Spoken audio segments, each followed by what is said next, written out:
Disclaimer. This video is created for informational and entertainment purposes only. The views and opinions expressed are solely those of the creator and are not intended to offend, harm, or disrespect any individual, group, or belief. Viewer discretion is advised. Sino sa inyo ang nagsasabi na si Jesus ay hindi Diyos, at isa lamang siyang tao?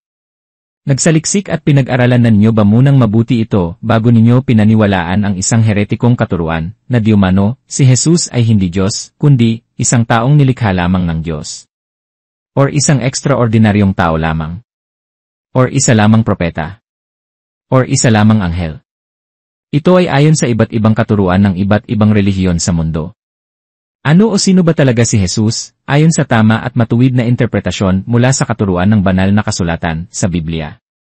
Manood at makinig po kayong mabuti dito upang inyong malaman kung ano talaga ang totoo, kung ano talaga ang tama, ang matuwid at ang tumpak na kaalaman, impormasyon o detalye tungkol sa pagkatao ni Jesus. Narito at atin nang umpisahan ang pag-aaral at pagsasaliksik sa katotohanan at katuwiran, gamit ang mga talata mula mismo sa Biblia, ang tangi, opisyal at otorisadong salita ng Diyos. Mag-umpisa po tayo sa mga talatang ito. Ating unawain at intindihing mabuti ang bawat kataga o salita na inyong maririnig. Sa aklat ng Filipos Kapitulo 2, talata 5 hanggang 11, ay ating mababasa ang ganito. Magkaroon kayo sa inyo ng ganitong pag-iisip na kay Kristo Jesus din naman, na siya, bagamat nasa anyo ng Diyos, ay hindi niya itinuring na isang bagay na dapat panghawakan ang pagiging kapantay ng Diyos, kundi, hinubaran niya ang kanyang sarili at kinuha ang anyong alipin na naging katulad ng tao, at palibhasa ay natagpuan sa anyo ng tao, siya ay nagpakababa sa kanyang sarili, at naging masunurin hanggang sa kamatayan, maging sa kamatayan man sa krus. Kaya siya naman ay itinaas ng Diyos, at siya ay binigyan ng pangalang higit sa lahat ng pangalan, upang sa pangalan ni Jesus ay lumuhod ang bawat tuhod, sa langit at sa lupa, at sa ilalim ng lupa. At ipahayag ng bawat dila na si Hesukristo ay Panginoon, sa ikaluluwalhati ng Diyos Ama. Sa mga pahayag na nabanggit, sa talata 6, ay malinaw at maliwanag na binanggit na si Jesus ay nasa anyong Diyos, at kapantay ng Diyos. Sa talata 7, ay hinubad niya ang kanyang pagka-Diyos, at nag-anyong tao. Ang pinakabuod ng mga talatang ito ay, si Jesus ay Diyos, na nagkatawang tao, upang gampanan niya ang isang misyon dito sa lupa, upang iligtas ang sanlibutan mula sa naghihintay na kapahamakan. Sa aklat ng Juan Kapitulo 1, talata 1 hanggang 4, 14 at 18, narito ang mga pinapahayag. Sa simula ay ang salita, at ang salita ay kasama ng Diyos, at ang salita ay Diyos. Sa simula ay kasama na siya ng Diyos. Lahat ng mga bagay ay ginawa sa pamamagitan niya, at kung wala siya, ay hindi nagawa ang anumang bagay na ginawa. Nasa sa kanya ang buhay at ang buhay ay siyang ilaw ng mga tao. At naging tao ang salita, at tumahang kasama namin, at nakita namin ang kanyang kaluwalhatian. Kaluwalhati ang gaya ng sa tanging anak ng Ama, puspos ng biyaya at katotohanan. Walang sinumang nakakita kailanman sa Diyos. Ang tanging anak na Diyos na nasa kandungan ng Ama ang nagpakilala sa Kanya. Sa talata 1, malinaw at maliwanag na pinahayag na ang salita ay Diyos. Sa talata 3, ang salita, ang Diyos, ay ang siyang lumikha ng mga bagay, at hindi siya kabilang sa mga bagay na nilikha. Sa talata 14, ang salita ay naging tao o nagkatawang tao. Kung gayon, ang salitang binabanggit dito na nagkatawang tao, ay walang iba, kundi si Jesus. Kung si Jesus ang tinutukoy na salita, si Jesus kung ganon, ang tinutukoy na Diyos, sa talata 1. At sa talata 18, ang tanging anak na binabanggit dito ay walang iba, kundi si Jesus na isang Diyos na nagpakilala sa Diyos Ama. Nagliliwanag na po ba ang inyong mga kaisipan sa mga oras na ito, or nababalutan pa rin ng pagdududa at hindi pagsang-ayon, dahil sa mali at baluktot na katuruan o pangangaral na tinanim sa inyong mga isipan ng mga bulaang mangangaral? Sa aklat ng unang Timoteo Kapitulo 3, talata 16, narito ang sinasabi. Nahayag ito na may katiyakan. Ang hiwaga ng pagkamakadiyos ay dakila. Nahayag sa laman ang Diyos. Inihayag ng Espiritu na siya ay matuwid. Nakita siya ng mga anghel. Ipinangaral siya sa mga hentil. Sinampalatayanan siya ng sanlibutan. Tinanggap siya sa kaluwalhatian. Sa talatang ito ay malinaw at maliwanag na pinapahayag na ang Diyos ay nagkatawang tao, siya ay pinahayag sa laman, sa pamamagitan ni Birheng Maria, ay niluwal niya si Jesus dito sa lupa bilang isang tao. Ang talatang ito ay isa pang pagpapatunay ng pagkakatawang tao ng Diyos. Ano ang sinasabi ng Biblia sa mga taong hindi kumikilala kay Jesus bilang Diyos na nagkatawang tao? Basahin natin ang aklat ng ikalawang Juan, talata 7. Maraming mandaraya na lumitaw sa sanlibutan, yaong mga hindi kumikilala, na si Hesukristo, ay naparito sa laman, ito ang mandaraya, at ang Antikristo. Sa aklat ng unang Juan Kapitulo 4, talata 1 hanggang 3, narito ang kanyang pinapahayag. Mga minamahal, huwag niyong paniwalaan ang bawat espiritu, sa halip, subukin muna ninyo ang mga espiritu, kung sila ay mula sa Diyos, sapagkat maraming bulaang propeta ang naririto na sa sanlibutan. Sa ganitong paraan niyo malalaman ang espiritu ng Diyos. Ang bawat espiritong kumikilala, na si Hesukristo ay nagkatawang tao, sa kanyang pagparito, ay mula sa Diyos. Ang bawat espiritong hindi kumikilala, na si Hesukristo ay nagkatawang tao, sa kanyang pagparito, ay hindi mula sa Diyos. Ito ang espiritu ng Antikristo, na narinig ninyong darating, at narito na nga sila ngayon sa sanlibutan. Napakalinaw at liwanag ng mga pinahayag ng mga talatang ito, na ang sinumang hindi tumatanggap o hindi kumikilala kay Jesus bilang Diyos, na nagkatawang tao, ay ang mga mandaraya at Antikristo. Kung gayon, kung pinaniniwalaan mo ang katuruang, hindi kumikilala kay Jesus bilang Diyos na nagkatawang tao, ikaw ay isang mandaraya at Antikristo. Ang mga talatang nabanggit dito ay ilan lamang sa na nagpapatunay na ang Diyos ay nagkatawang tao, at marami pang mga talata sa Biblia ang siyang sumusuporta sa katuruang, si Jesus ay Diyos na nagkatawang tao. Ngayon ay atin namang patutunayan ang katotohanang si Jesus ay Diyos.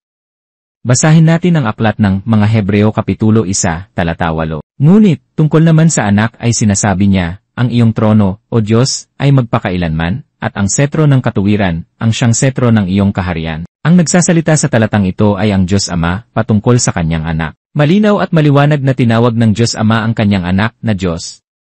Kinokontra mo pa ba ito?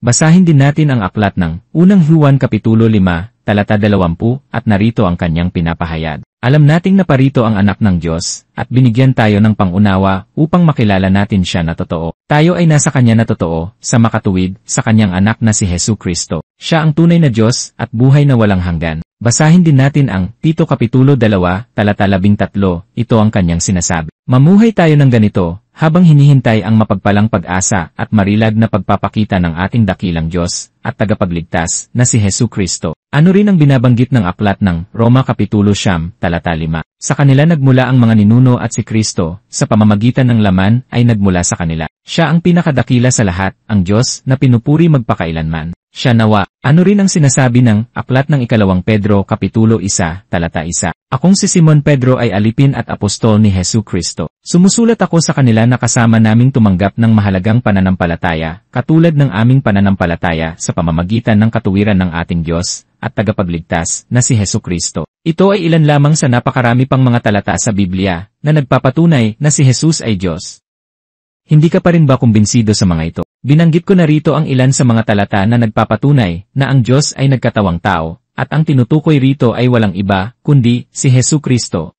Marahil ay mayroon pa rin sa inyo ang kumukontra at hindi naniniwala sa mga pinahayag ng mga talata rito. Hindi pa rin kayo naniniwala na ang Diyos ay nagkatawang tao sa katauhan ni Jesus. May tanong ako sa inyo, may imposible ba sa Diyos? Hindi ba maaaring magkatawang tao ang Diyos? Or mas gusto pa ninyong paniwalaan na di umano ay maaaring maging Diyos ang tao, ayon sa paniniwala at katuruan ng mga Latter-day Saints or Mormons? Or dili kaya, ay mas kapani-paniwala pa sa inyo na di umano, si Jesus at si Satanas ay magkapatid daw, ayon sa paniniwala at katuruan ng Jehovah Witnesses?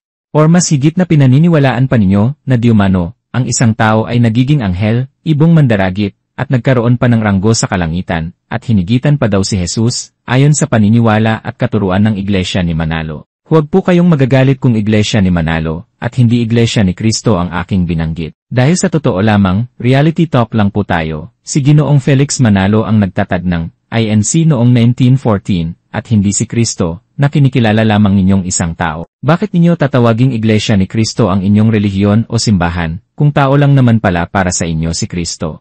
At may chismis pang hinigitan pa daw diumano ni Felix Manalo, si Jesus sa kalangitan. Nasaan ang sense ng paggamit sa ngalang Iglesia ni Kristo, kung hindi naman ang tama at wastong katuruan ni Kristo ang pinapangaral sa inyo?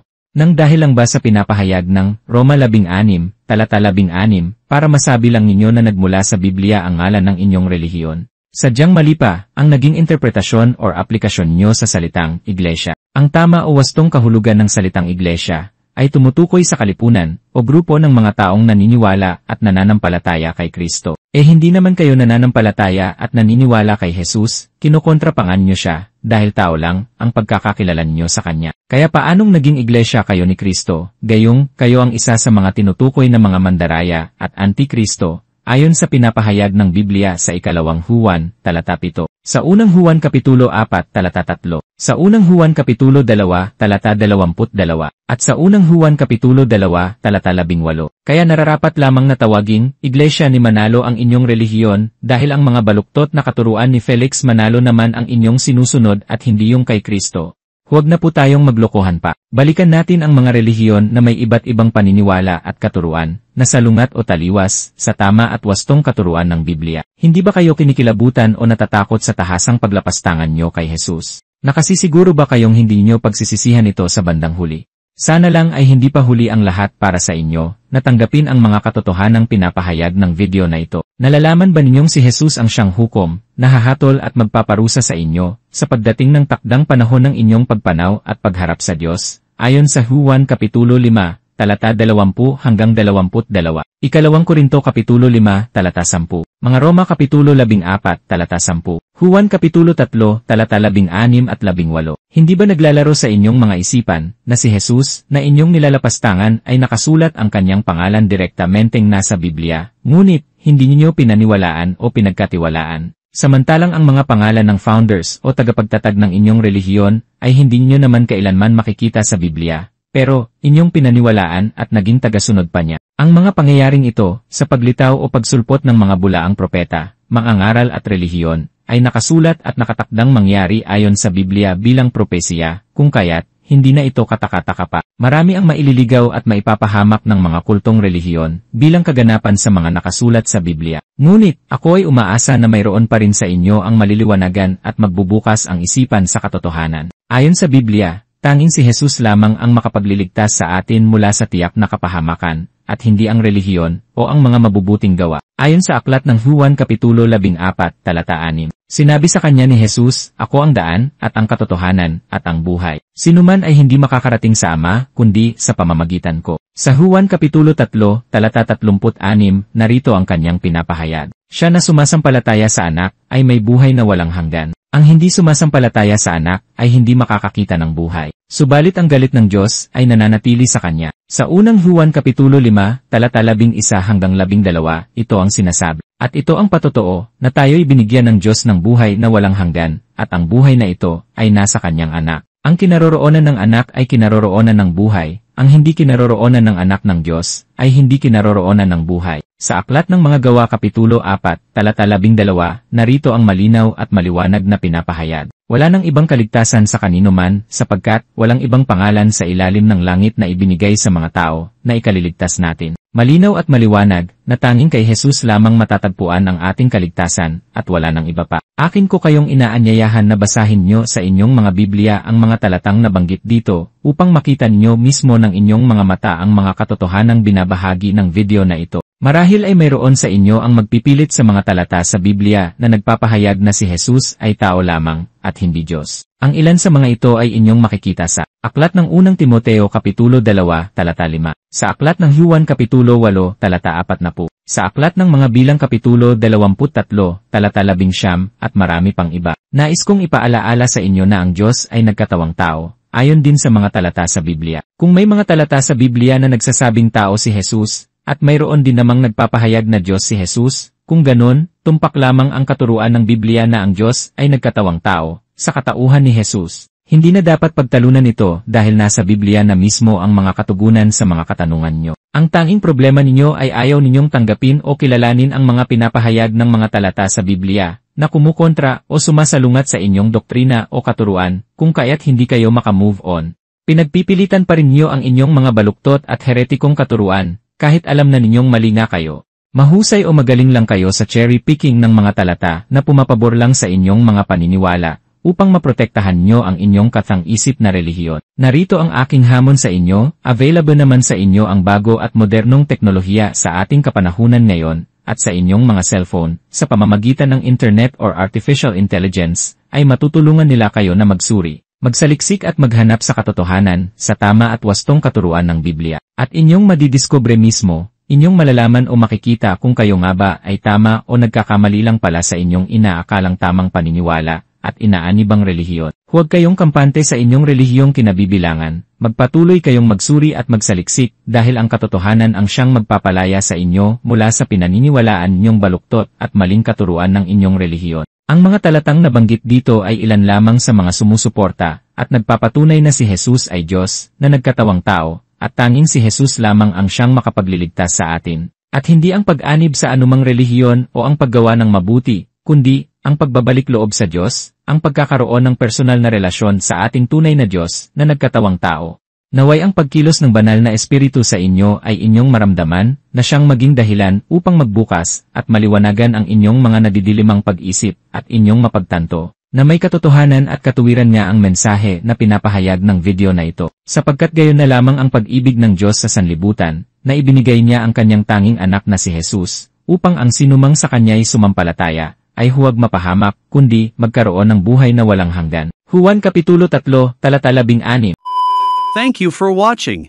If you enjoyed this video, be sure to smash that subscribe button for more worth watching content like this, and turn on the notification bell so you never miss out on any of my future videos.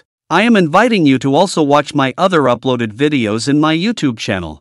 Until next time and see you in the next video.